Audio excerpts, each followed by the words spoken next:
On est maintenant sur le stand de Scorpion Masqué, voilà, qui revient au festival enfin, avec Christian, le fondateur de Scorpion Masqué, Joël, qui est directrice de com, marketing, pardon, et Luc, qui est l'auteur du premier jeu dont on va vous parler, qui sortira, je crois, en septembre.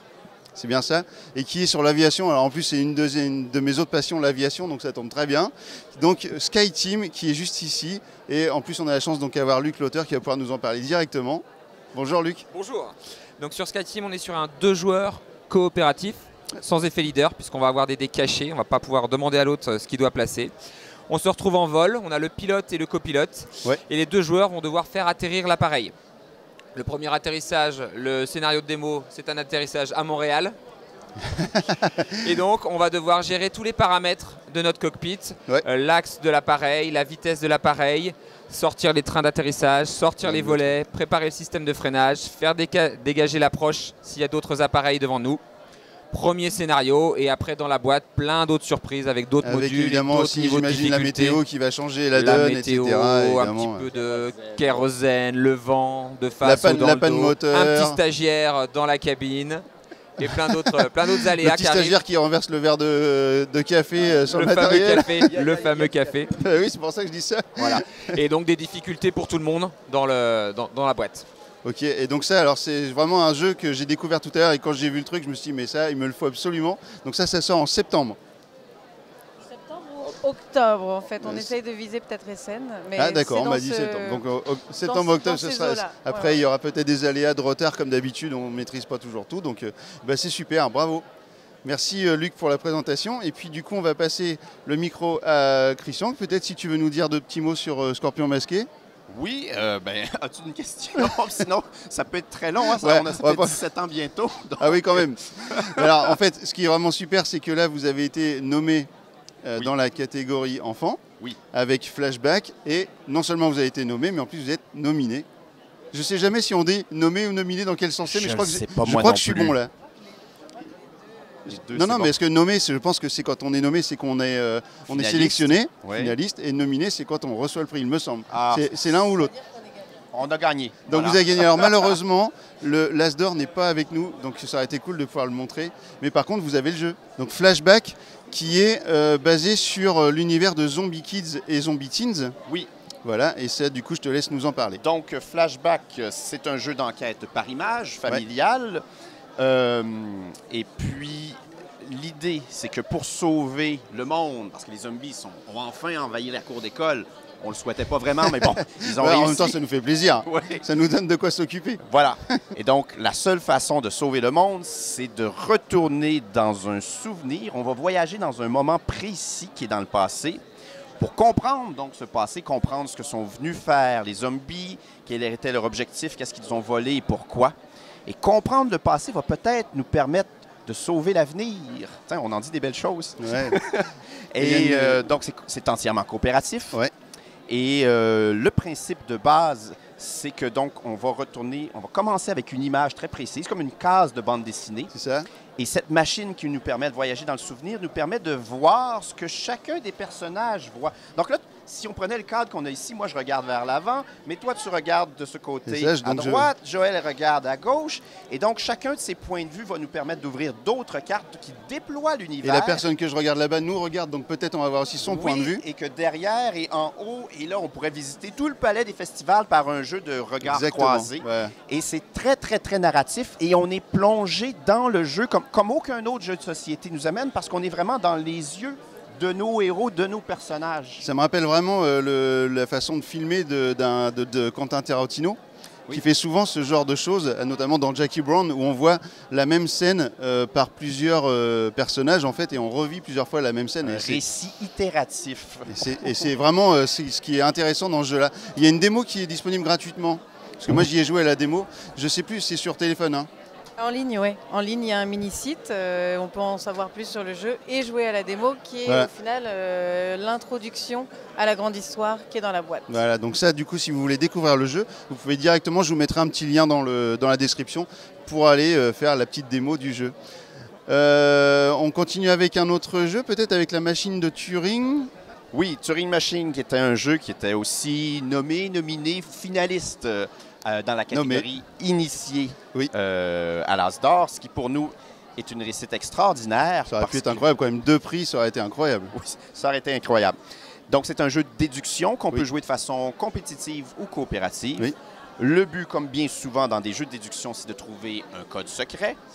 La petite particularité, c'est qu'au lieu d'interroger les autres joueurs, bien souvent dans les jeux de déduction, c'est les autres joueurs qui tiennent l'information. Ici, on interroge un ordinateur que vous avez dans la boîte, un ordinateur qui est fait de cartes perforées, sans électronique, sans électricité, ni rien. Donc, c'est vraiment un objet... Ce qui rappelle évidemment la machine originale, la machine de Turing, qui était la machine qui permettait de décoder les mots de passe, le code des Allemands leur communication pendant la guerre. Et c'était Turing, c'était le nom du personnage, je crois, de la personne qui avait inventé cette machine. Le mathématicien anglais. Voilà, et qui avait remplacé les lettres d'une machine à écrire par le code, en fait, qui avait déchiffré le code. Et il pouvait, comme ça, en écrivant le code, avoir le vrai message. Je ne pourrais pas expliquer... Si, c'est ça. Je suis sûr de moi, parce qu'en plus, j'ai vu une pièce de théâtre qui s'appelait La machine de Turing, qui est formidable et qui parle de ça, et c'est absolument une histoire complètement dingue. Donc, on en parle, alors oui. Mais je voulais aller la voir, mais je n'ai pas encore eu l'occasion. Mais pièce de théâtre de Benoît Solès. Alors, en fait, ça, c'est pas mon vrai métier, mais dans mon vrai métier, je suis régisseur de spectacle dans une salle de spectacle, et je l'ai accueilli, ce spectacle. Donc, voilà, donc, je connais très bien la machine de Turing, donc ce jeu-là m'a interpellé beaucoup. On peut parler, si vous voulez, d'un gros projet qui est derrière nous, qui s'appelle Dead Cells. Oui, donc Dead Cells. Avec un casting digne d'une affiche de Tarantino. Pour le coup, là, on a les tontons flingueurs. On a quand même on a Antoine Boza, Corentin Lebras, Ludovic Maublanc, Théo Rivière. Bon, j'ai vu le film Tonton flingueur. Ouais. Bon. Dead Cells, c'est à la base un jeu vidéo. Qui est du genre qu'on appelle un roguelite. Je ne rentrerai pas dans la description, mais bon, c'est un genre assez connu. Et Dead Cells est sans doute un des meilleurs de ce genre. C'est un jeu vidéo d'origine française. Le studio est à Bordeaux. C'est les gens de Motion Twin et Evil Empire. Vous excuserez mon accent anglais. Qui est sûrement bien meilleur que le mien. Il y a plusieurs années, Manuel Sanchez, qui est un bon ami à moi, qui est notre chef de studio aujourd'hui, avait lancé l'idée de faire un jeu de société qui retranscrirait les sensations d'un roguelite. Et petit à petit, on en parle à droite, à gauche. On pitch l'idée à l'équipe Kaedama, donc Antoine Boza, Corentin Lebras, Théo Rivière et Ludovic Maublanc. Yes, j'en ai pas oublié un. et eux connaissent le jeu vidéo, l'aiment beaucoup, sont emballés par le projet. Et ensemble, on développe un truc dont Dead Cells est une inspiration, parce qu'au début, évidemment, c'était indépendant. Théo Rivière connaît des gens chez Motion Twin et donc nous met en contact et on est allé chercher la licence du jeu qui nous inspirait. Et là, tous les astres s'alignent. On a annoncé tout récemment qu'il y aurait une campagne Kickstarter en financement participatif parce que c'est un gros jeu, beaucoup plus gros que ce qu'on développe d'habitude, avec des investissements... Avec des figurines peut-être aussi, des choses comme ça. Il y aura... Qu'est-ce que je peux rien dire? Qu'est-ce que je peux rien dire? C'est ça, rien. Je passe le micro parce que c'est toi qui peux rien dire les choses.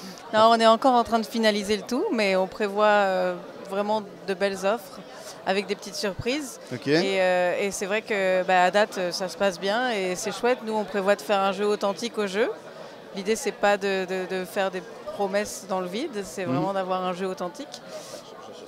Et non, tu voulais dire quoi? Je voulais te décrire le jeu. Mais... Oui, ça tu pourras le faire. Et non, c'est ça, à date, tout se passe bien, c'est chouette et on est content de faire partie de la belle année de Dead Cells parce que 2023, c'est un peu l'année où tout recommence pour faire le petit lien. Et c'est ça. Donc on s'intègre là-dedans et on est super content.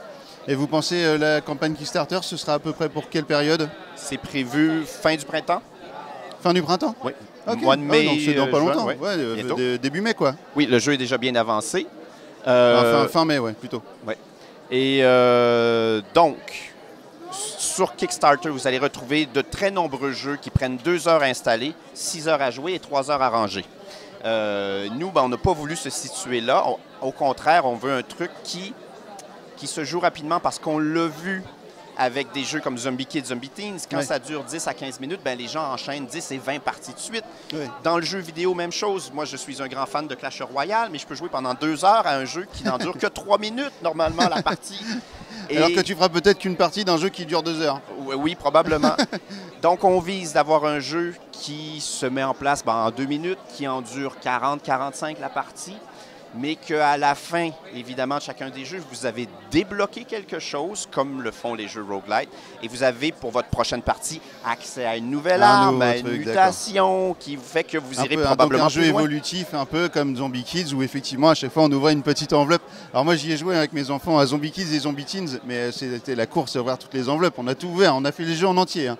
Mais c'est vraiment addictif, quoi. On a vraiment envie à chaque fois d'y aller, quoi. Et là, on veut repousser le plus possible. On veut un jeu très généreux pour que vous ayez pratiquement jamais fini de débloquer ce que la boîte a à offrir. Évidemment, c'est un objet fini, donc un jour, il est possible d'arriver au bout, mais on veut un truc qui dure très, très, très longtemps et pas parce qu'on vous vend des extensions. C'est dans la boîte, c'est dans le jeu. Et un jeu qui retranscrit les mécaniques de combat parce que c'est un jeu très nerveux et chacun des combats dans Dead Cells est une rencontre rapide. On pèse sur 4-5 boutons et c'est fini. Bien, dans Dead Cells, le jeu de société, c'est la même chose. Chaque joueur joue, c'est un jeu coopératif, 1 à 4 joueurs. Chaque joueur joue une carte avec 1, 2, parfois 3 effets, mais très rapides. Et que les ennemis soient morts ou pas à la fin du combat, hop, on passe à la prochaine rencontre. Donc, on enchaîne. Et vous avez des choix à faire. Des choix, est-ce que je prends des cells, est-ce que je prends de l'or, est-ce que je prends l'arme A ou l'arme B, des choix pour builder votre personnage. Donc tout ça, on a voulu le retranscrire dans le jeu de société. Ben, ça promet de longues heures de jeu, hein, du coup, encore à cause de vous. Voilà, on va encore dépenser beaucoup d'argent et puis passer de longues heures à jouer en buvant des bières, donc ça ne va pas arranger mon ventre. Et ben...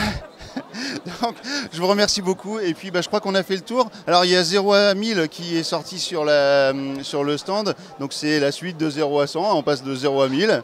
Il y a des cryptos de version anniversaire. 5e anniversaire. Voilà, et je vois qu'il y a aussi une énorme boîte, c'est le Decrypto XL. Oui. Enfin, voilà, il y a plein de choses à découvrir chez Scorpion Masqué, comme d'habitude, des très bons jeux. Donc je vous remercie beaucoup. Merci et puis je vous souhaite une bonne fin de festival et puis à bientôt peut-être sur un autre festival. Allez, merci beaucoup. On est maintenant sur le stand de Sorry We Are Fresh avec Pauline qui est responsable de communication pour Sorry We Are Fresh, hein, c'est ça ? Oui, tout à fait, c'est ça. Bon. Et donc sur le stand, vous présentez aujourd'hui Gozu, alors Gozu X. Ouais, tout à fait, Gozu X. Voilà, faut pas oublier le X. Ouais, faut pas oublier le X, qui est sur toutes les tables. Et ça, c'est la grosse nouveauté pour ce début d'année chez Sorry We Are French. Ah, tout à fait. Là, en fait, c'est la première journée. C'est la sortie officielle du jeu aujourd'hui. Voilà. Toutes nos tables sont complètes depuis ce matin et on est quasiment en rupture au niveau du jeu sur le festival. Voilà. Donc on est très content parce qu'au niveau des joueurs, on a des super bons retours. Les gens sont contents que ce soit des anciens joueurs qui avaient joué, qui avaient connu les anciennes versions de Gozu. Donc le premier du nom qui a plus de 10 ans maintenant parce que c'est un jeu de 2010 ou 2011 à la base. Mais là, comme c'est une vraie refonte avec vraiment des vrais changements, on sent que les anciens ils s'y retrouvent et les nouveaux joueurs ils découvrent aussi ce que c'est Gozu, quoi. Ok, et donc c'est un jeu, alors pour ceux qui ne connaîtraient pas, si tu peux nous le pitcher un petit peu, c'est un jeu de combinaison de cartes. Ouais, c'est ça. Déjà, c'est un jeu exclusivement pour 2 joueurs d'affrontement dans lequel on va avoir des combinaisons et de la construction de tableaux. C'est-à-dire que chaque joueur va construire son armée. Voilà, on joue des immortels dans l'univers de Jalanx et en fait on est dans un grand conflit et chaque joueur va fédérer 3 clans. Voilà, on va choisir en début de partie 3 clans qu'on va drafter. Il y a 2 clans qui seront écartés mais qui vont changer les règles du jeu. Donc à chaque partie, on va vraiment avoir des enjeux très différents. Et on va construire cette armée en respectant, on aura des troupes, ce sera la base de notre armée. Ils auront des pouvoirs mais un peu moins puissants que les héros qui viendront juste s'ajouter au-dessus dans notre armée. Et enfin on aura des immortels qui sont évidemment les cartes les plus puissantes qu'on nous propose et qui pourront déclencher des combos dévastateurs, quoi. C'est un jeu donc pour 2 joueurs.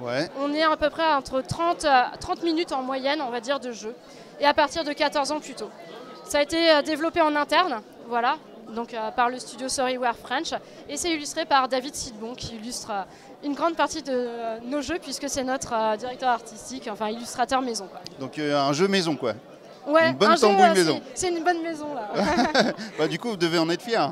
Surtout vu le succès qu'il a l'air de générer. Oui, ouais, clairement. Ouais. Il y a eu un peu plus de 4 ans de développement quand même sur le jeu. Développement et aussi beaucoup de l'équilibrage. Parce que, mine de rien, quand il y a 8 factions, il y a 8 clans, il faut que les choses soient équilibrées pour pas que tu dises « Ah, bah, celui-là, il est beaucoup plus fort » et que les gens ils disent bah, « Il faut absolument que j'ai ce clan-là ». Il y a eu toute cette phase, donc il y a eu beaucoup de playtests, il y a eu même un print and play à une époque, justement pour encourager les joueurs à faire des retours. Donc il y a eu toute cette phase-là, ça a été un peu long.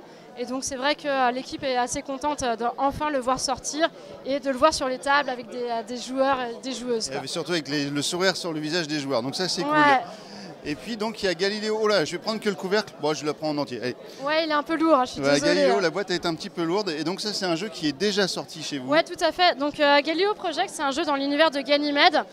C'est un jeu d'Adrian Esling que vous connaissez peut-être puisqu'il avait fait Oriflamme qui était un as d'or, illustré par David Sidbon encore une fois.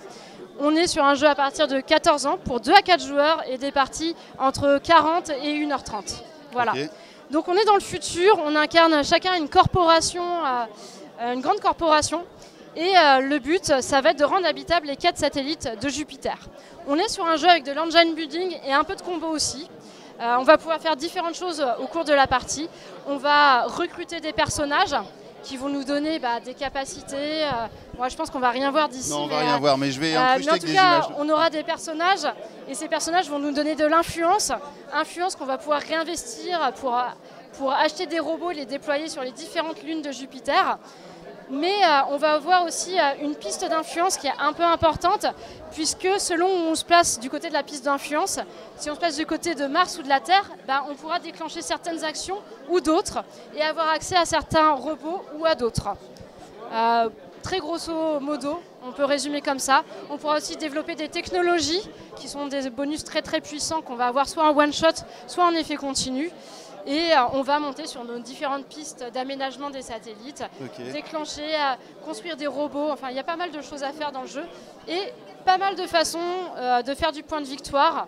Notamment, il y a aussi un aspect course aux objectifs parce que la Terre et Mars vont vous donner des objectifs à réaliser au cours de la partie et les premiers arrivés vont gagner plus de points que les autres. Donc ça c'est un titre qui est sorti quand à peu près? C'est sorti en octobre 2022, c'était notre grosse sortie SN 2022. Okay. Donc ça fait un petit moment. Il me semble qu'il était jouable déjà à Paris Ludique, non? Vous aviez pas vous aviez oui, on avait une seule table à Paris Ludique. Ouais, il me semble que je l'avais vu. C'était un peu la table VIP l'année dernière à Paris Ludique.